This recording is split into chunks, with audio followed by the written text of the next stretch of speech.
بزار اور ترمذی میں حضرت عبداللہ ابن مسعود سے نبی صلی اللہ علیہ وسلم کا یہ ارشاد نقل ہوا ہے، ان المرأۃ عورۃ، عورت چھپا کر رکھنے کی چیز ہے۔ ان المرأۃ عورۃ فاذا خرجت، جب وہ گھر سے نکلتی ہے، استشرفها شیطان، اب شیطان جو ہے اس کو تاک میں رکھتا ہے۔ واقرب ما تکون بروحۃ ربها وهي فی قعر بیتها، وہ اپنے رب کی رحمت سے قریب ترین ہوتی ہے جبکہ اپنے گھر کے بھی کسی اندرونی حصے۔ اسی لیے فرمایا مردوں کے لیے مسجد میں نماز افضل 28 گنا، اور عورت کے لیے گھر کی نماز مسجد سے افضل، گھر کے صحن کی مسجد سے افضل، دالان کی صحن سے افضل، کمرے میں اس سے افضل، اور کمرے کی کوئی بغلی کوٹھڑی ہے تو اس میں سب سے افضل۔ یہ احادیث نبی اکرم صلی اللہ علیہ وسلم۔ عبداللہ ابن احمد ابن حنبل نے زوائد الزہد میں اور ابن ابی شیبہ نے ابن سعد نے اپنی کتابوں میں مسروق کی روایت نقل کی ہے کہ حضرت عائشہ جب تلاوت قرآن کرتے ہوئے اس آیت پر پہنچتی تھی وَقَرْنَ فِي بُيُوتِكُنَّ، تو بے اختیار رو پڑتی تھی۔ قرآن کہتا ہے اپنے گھروں میں رہو۔ حضرت عائشہ نے شہادت عثمان کے بعد باہر نکل کر لشکر کی قیادت کی، پھر ساری عمر افسوس تھا کہ میں نے غلط کہا۔ حافظ ابو بکر بزار حضرت انس سے روایت کرتے ہیں کہ عورتوں نے حضور سے عرض کیا کہ ساری فضیلت تو مرد لوٹ کے لے گئے، وہ جہاد کرتے ہیں، خدا کی راہ میں بڑے بڑے کام کرتے ہیں، ہم کیا عمل کریں کہ ہمیں بھی مجاہدین کے برابر اجر مل سکے؟ جواب میں آپ نے فرمایا من قعدت منکن فی بیتہا فإنہا تدرک عمل المجاہدین، تم میں سے جو شخص اپنے گھر میں بیٹھی رہے گی وہ مجاہدین کا اجر حاصل کر لے۔ یہ ایک ہوا کا رخ ہے، بتایا جا رہا ہے، یہ نظام ہے جس کو اس شکل میں دیا جا رہا ہے۔ اب آئیے سورہ نور کی طرف۔ یا ایھا الذین آمنوا لا تدخلوا بیوتا غیر بیوتکم حتی تستأنسوا وتسلموا علی اہلہا ذالکم خیر لکم لعلکم تذکرون۔ اہل ایمان ہرگز مت داخل ہو اپنے گھروں کے علاوہ کسی اور گھر میں جب تک کہ تم ان کے ساتھ مانوس نہ ہو جاؤ، اذن نہ لے لو، ان پر سلام نہ کرو، یہی تمہارے لیے خیر بہتر ہے۔ اس کے بعد تفصیل آئی ہے، اس میں میں اس وقت نہیں جا رہا۔ اور جو لوگ اس پر عمل نہیں کرتے ان کے بارے میں قرآن مجید کیا کچھ حضور کیا کچھ فرما رہے ہیں یہ آپ سن لیجیے، بہت سخت احکام۔ عن ابی ہریرہ رضی اللہ عنہ ان رسول اللہ صلی اللہ علیہ وسلم قال لو ان امرأ اطلع عليك بغیر اذن فخذفته بحشاة ففقعت عینه ما كان عليك من جناح، متفق علیہ، بخاری اور مسلم دونوں کی ہے۔ اگر کوئی شخص تمہارے گھر میں بغیر اجازت کے داخل ہو جائے اور تم اس کی سزا کے طور پر اس پر کنکریاں پھینکو اور اس کی آنکھ پھوٹ جائے کنکری سے تو تم پر کوئی گناہ نہیں۔ بغیر اجازت کے گھر میں آ گیا ہے، بغیر اذن کے، بغیر استئذان کے کنکریاں مارو اور کنکری سے آنکھ پھوٹ جائے، فما کان علیک من جناح، کوئی حرج نہیں۔ اب آ رہی ہے اصل آیت، قل للمؤمنین یغضوا من ابصارهم ویحفظوا فروجهم ذلک ازکی لهم ان اللہ خبیر ما یصنعون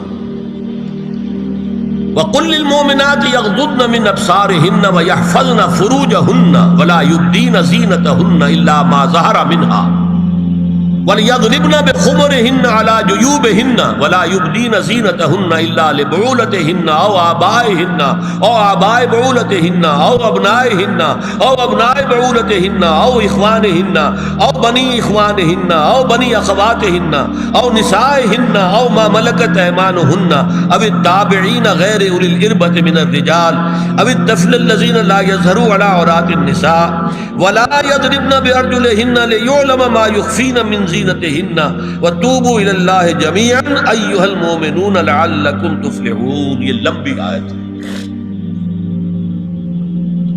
اہل ایمان، اے نبی کہہ دیجئے اہل ایمان مردوں سے اپنی نگاہیں نیچی رکھا کریں اور اپنی شرمگاہوں کی حفاظت کریں، یہی ان کے لیے زیادہ پاکیزہ عمل ہے۔ ان اللہ خبیر بما یصنعون، اور جو کچھ وہ کر رہے ہیں اللہ اس سے واقف ہے۔ وَقُلْ لِلْمُؤْمِنَاتِ يَغْضُضْنَ مِنْ أَبْصَارِهِنَّ، اور مومن عورتوں سے بھی کہہ دیجئے کہ وہ اپنی نگاہیں جو ہے نیچی رکھا کریں، وَيَحْفَظْنَ فُرُوجَهُنَّ، اپنی شرمگاہوں کی حفاظت کریں، وَلَا يُبْدِينَ زِينَتَهُنَّ إِلَّا مَا ظَهَرَ مِنْهَا، اور اپنی زینت کو ظاہر نہ کیا کریں سوائے اس کے کہ جو بالکل ظاہر ہو جائے۔ قُلْ لِلْمُؤْمِنِينَ يَغُضُّوا مِنْ أَبْصَارِهِمْ وَيَحْفَظُوا فُرُوجَهُمْ ذَلِكَ أَزْكَىٰ لَهُمْ إِنَّ اللَّهَ خَبِيرٌ بِمَا يَصْنَعُونَ۔ نوٹ کر لیجئے کہ یہ کہاں ہو رہا ہے؟ گھر میں داخلے کے بعد۔ گھر میں داخلہ اجازت سے، اور داخلہ ہوگا صرف محرموں کا، گھر کے اندر جو ہے وہ نامحرم تو نہیں آئے گا۔ یہ میں آگے بیان کر رہا ہوں۔ وَقُلْ لِلْمُؤْمِنَاتِ يَغْضُضْنَ مِنْ أَبْصَارِهِنَّ وَيَحْفَظْنَ مِنْ فُرُوجِهِنَّ، اور کہہ دیجئے مومن عورتوں سے بھی کہ وہ بھی اپنی نگاہیں جھکا کر رکھیں اور اپنی شرمگاہوں کی حفاظت کریں۔ وَلَا يُبْدِينَ زِينَتَهُنَّ إِلَّا مَا ظَهَرَ مِنْهَا، محرموں سے پردہ کیا ہے؟ محرموں سے اس کا نام ستر ہے۔ عورت کا پورا جسم ستر ہے سوائے چہرے کی ٹکیا اور یہ ہاتھ اور یہ پاؤں، بس۔ کیا مطلب ہے؟ بھائی بھی نہیں دیکھ سکتا بہن کے جسم کا کوئی اور حصہ، باپ بھی نہیں دیکھ سکتا بیٹی کے جسم کا کوئی حصہ۔ یہ ستر ہے، ستر محرموں سے پردہ ہے۔ وَلْيَضْرِبْنَ بِخُمُرِهِنَّ عَلَىٰ جُيُوبِهِنَّ، یہ بھی گھر کے اندر کی بات ہو رہی ہے، کیونکہ میں پہلے بتا چکا ہوں جلباب ہوتا تھا جب گھر سے باہر نکلتی تھی عورت، تو وہ اپنی چادر لپیٹتی تھی اپنے گرد، چہرہ نہیں ڈھانپتی تھی، صرف چہرے کا حکم دیا گیا اس کے ضمن میں۔ وہ سورہ احزاب کی آیت ہے، وہ رہ گئی، وہ میں بیان کروں گا۔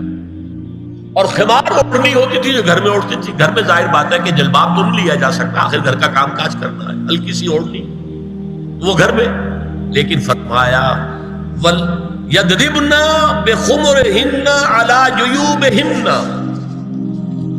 اور انہیں چاہیے کہ اپنی اوڑھیوں کے، بکل اوڑھنیوں کے اپنے سینوں کے اوپر، گریبانوں کے اوپر بھی مار لیا کریں۔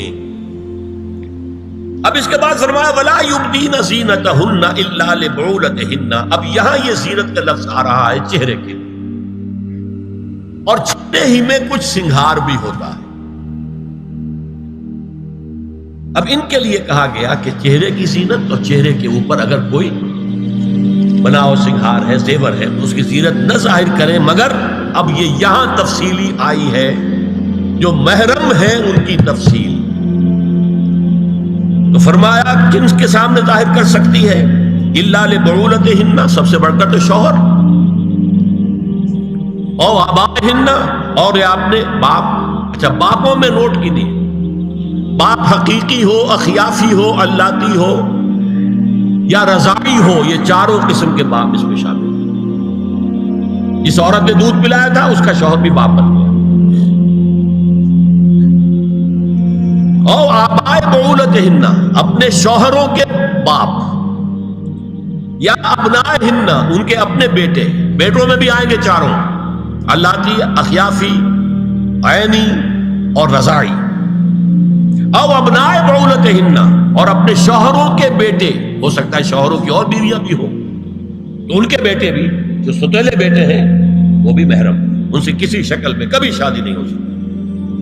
او اخوانہن، یا ان کے بھائی، او ابنائہن، یا اپنے بیٹے، او ابنائے بعولتہن، یا اپنے شوہروں کے بیٹے، او اخوانہن، یا اپنے بھائی، او بنی اخوانہن، یا اپنے بھائیوں کے بیٹے، او بنی اخواتہن، اپنا بھتیجا، شوہر کا بھتیجا نہیں، اپنا بھتیجا محرم ہے، اپنا بھانجا محرم ہے، شوہر کا بھانجا محرم نہیں ہے۔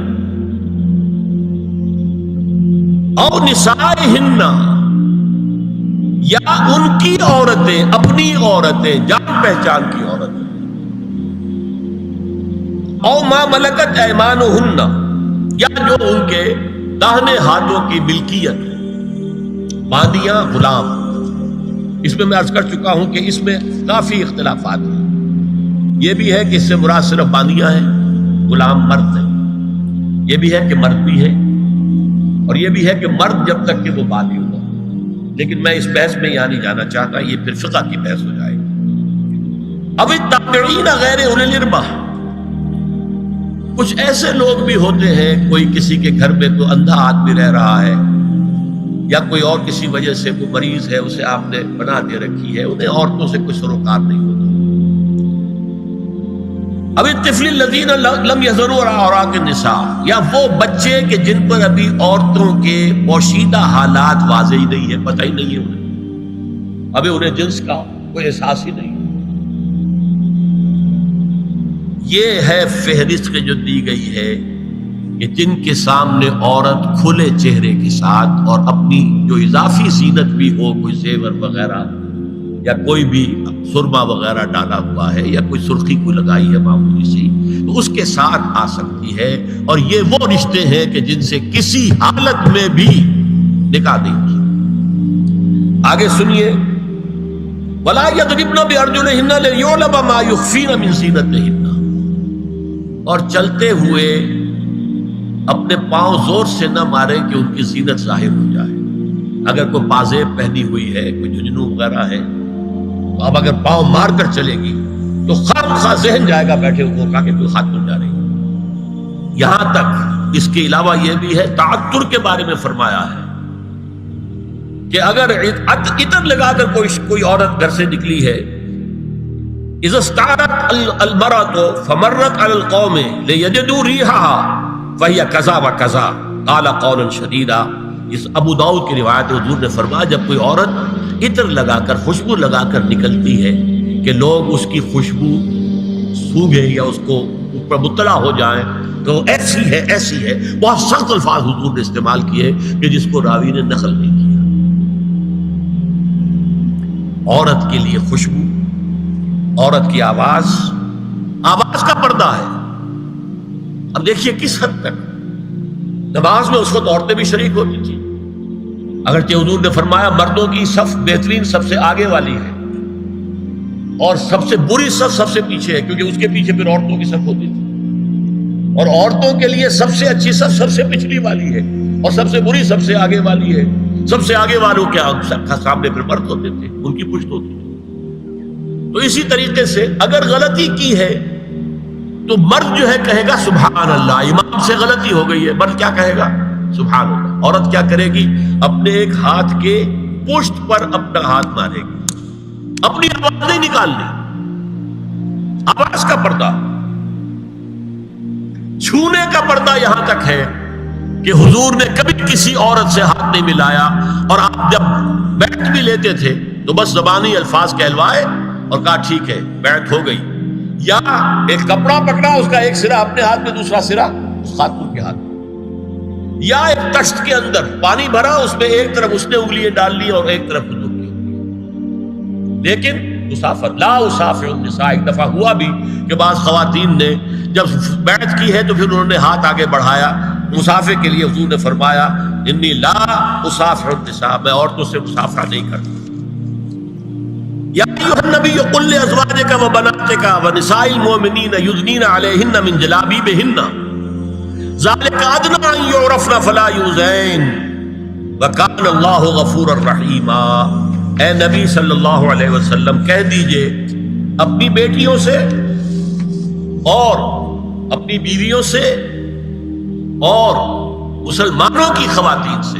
اب دیکھیے یہ سورہ احزاب ہی میں ہو رہا ہے، شروع میں یا نساء نبی سے بات چلی، استیزان بھی صرف نبی کے گھر میں داخل نہ ہو اذن کے بغیر، آگے چل کر سورہ احزاب ہی میں عام بھی کر دیا، قل لازواجک وبناتک ونساء المؤمنین، کہہ دیجئے اپنی بیویوں سے، اپنی بیٹیوں سے اور اہل ایمان کی خواتین سے، یدنین علیہن من جلابیبہن، کہ وہ اپنے چہروں کے اوپر اپنی جلباب کو لٹکا لیا کریں، چہرہ چھپ جائے۔ اب اس کی تفسیر میں چاہتا ہوں کہ آپ کو جو مختلف مفسرین نے کی ہے وہ آپ کے سامنے میں رکھوں۔ حضرت عبداللہ ابن عباس نے اس آیت کی جو وضاحت فرمائی ہے اسے حافظ ابن کثیر نے اپنی تفسیر میں اس طرح نقل کیا ہے، اللہ نے مسلمان عورتوں کو حکم دیا ہے کہ جب وہ کسی کام کے لیے گھروں سے نکلے تو اپنی چادروں کے پلو اوپر سے ڈال کر اپنا منہ چھپا لے اور صرف ایک آنکھ کھلی رکھے، دونوں آنکھیں بھی غلط ہیں۔ اور سن لیجئے، ابن جریر اور ابن منذر کی روایت ہے کہ محمد بن سیرین یہ ایک تابعی ہیں نے حضرت عبیدہ السلمانی یہ صحابی ہیں سے اس آیت کا مطلب پوچھا. انہوں نے جواب میں کچھ کہنے کی بجائے اپنی چادر کو اس طرح اوڑھا کہ پورا سر اور پیشانی اور پورا منہ ڈھانک کر صرف ایک آنکھ کھولی رکھی. اور سنیے ابو بکر بن عبداللہ ابن عربی نے یدنین علیہن من جلابیبہن کا مفہوم ان الفاظ میں بیان کیا ہے تغطى به وجهها حتى لا يظهر منها الا عينها اليسرى. یہ عورت اپنی چادر کو پورے وجود پر ڈھانپ لے اور اس طرح چہرے کو بھی ڈھانپے کہ صرف بائیں آنکھ کھلی رہے. علامہ حمید الدین فراہی کو نظم قرآن کے فہم میں خصوصی مقام حاصل تھا. انہوں نے حجاب کے بارے میں اپنے ایک مکتوب میں ہاتھ اور چہرہ کھلا رکھنے کو جائز قرار دینے کے موقف کے بارے میں لکھا ہے کہ میری رائے میں نظم قرآن پر توجہ نہ کرنے سے یہ غلط فہمی پیدا ہوئی ہے. وہی بات کہ سورہ احزاب میں گھر سے باہر کا پردہ ہے اور سورہ نور میں گھر کے اندر کا پردہ ہے. بہرحال الحق احق بان یتبع، حق جو ہے وہ اس کا زیادہ حقدار ہے کہ اس کی پیروی کی جائے. میں اس مسئلے پر مطمئن ہوں اور میرے نزدیک اجنبی سے پورا پردہ کرنا واجب ہے اور قرآن نے یہی حجاب واجب کیا ہے جو شرفاء میں مروج ہے بلکہ اس سے بھی قدر زائد. مولانا فراہی کا یہ مکتوب ماہنامہ حیات نو بلیریا گنج انڈیا کے اکتوبر سن 92 کے شمارے میں شائع ہوا. یہ ہے علماء کی رائے. حضرت ام سلمہ اور حضرت میمونہ نبی صلی اللہ علیہ وسلم کے پاس بیٹھی تھی. اتنے میں حضرت ابن ام مکتوم آ گئے. نبی صلی اللہ علیہ وسلم نے ان دونوں سے فرمایا احتجبا منہ، ان سے پردہ کرو. ازواج نے عرض کیا یا رسول اللہ الیس اعمی لا یبصرنا ولا یعرفنا، حضور کیا یہ اندھے نہیں ہیں؟ یہ نہ ہمیں دیکھ رہے ہیں نہ ہمیں پہچانتے ہیں. فرمایا افعمغایان انتما، کیا تم دونوں بھی اندھی ہو؟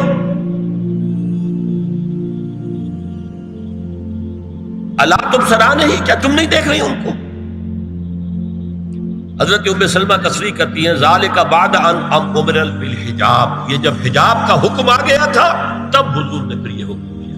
اس کی وجہ کیا تھی؟ حضرت عبداللہ ابن مکتوم کا گھر میں آنا جانا تھا.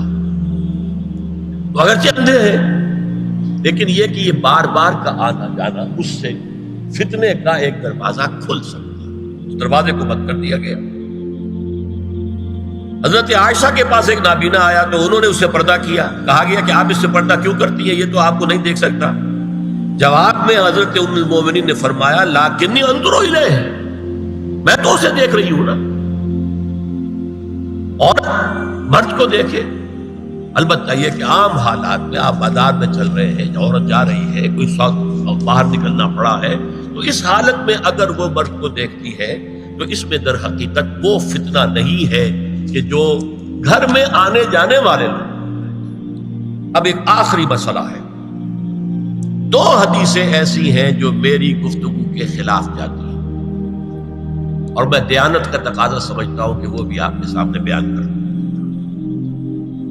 حضور کے بارے میں یہ معلوم ہے کہ 2 خواتین جو ویسے نامحرم تھیں وہ ان کے سامنے آتی رہیں اور آپ ان سے ملتے رہے.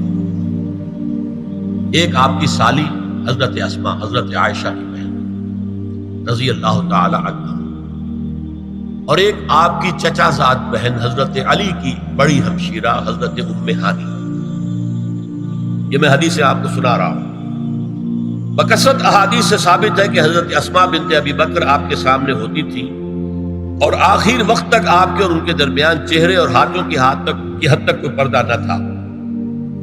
حجۃ الوداع نبی صلی اللہ علیہ وسلم کی وفات سے صرف چند مہینے پہلے کا واقعہ ہے اور اس وقت تک بھی یہی حالت قائم رہی. یہ ابو داؤد کتاب الحج. دوسری روایت حضرت ام ہانی رضی اللہ تعالی عنہا جو ابو طالب کی صاحبزادی اور نبی صلی اللہ علیہ وسلم کی چچا بہن تھی، آخری وقت تک حضور کے سامنے ہوتی رہیں اور کم از کم منہ اور چہرے کا پردہ انہوں نے آپ سے کبھی نہیں کیا. فتح مکہ کے موقع کا ایک واقعہ وہ خود بیان کرتی ہیں جس سے اس کا ثبوت ملتا ہے. یہ ابو داؤد کی روایت ہے. یہ روایتیں ہیں، میں انہیں تسلیم کرتا ہوں اور میں نے اب جو کچھ بیان کیا ہے اس سے یہ ایک بالکل برعکس بات سامنے لا رہی ہے۔ اب یہ ہے کہ یا تو ہم ان دو حدیثوں کو اصل مان کر باقی ساری حدیثیں جو ہیں ان کو ختم کریں۔ میں تو آپ کو سنا نہیں سکا، میرے پاس تو بہت زیادہ حدیثوں کا مواد تھا۔ چہرے کے پردے کے لیے حدیثیں جو ہے، استیزان کے لیے کتنی حدیثیں ہیں، چہرے کے پردے کے بہت زیادہ حدیثیں ہیں۔ حضرت ام خلاد ایک خاتون تھی، ان کا بیٹا ایک غزوے میں شہید ہو گیا، وہ اس کے بارے میں کچھ پوچھنے کے لیے حضور کے پاس آئی، صحابہ بیٹھے ہوئے تھے، انہوں نے نقاب ڈالا ہوا تھا، منتقبۃ، نقاب کا لفظ بھی حدیث میں موجود ہے۔ اور یہ لوگ کہتے ہیں نقاب تو جو ہے یہ بعد کی پیداوار ہے، یہ لفظ کوئی ہے ہی نہیں۔ حجاب کا لفظ قرآن میں ہے، جلباب کا لفظ قرآن میں ہے، خمار کا ذکر قرآن میں ہے، اور یہ منتقبۃ، نقاب ڈالی۔ لوگوں نے کہا عجیب عورت ہے یہ، اس کا بچہ شہید ہو گیا ہے، مطلب یہ کہ سخت صدمے کی کیفیت، اور یہ اس وقت بھی اس نے نقاب ڈالی ہوئی ہے۔ تو انہوں نے جواب دیا ان ارزو ابنی لا ارزو حیائی، میں نے بیٹا کھویا ہے، اپنی حیا نہیں کھوئی ہے۔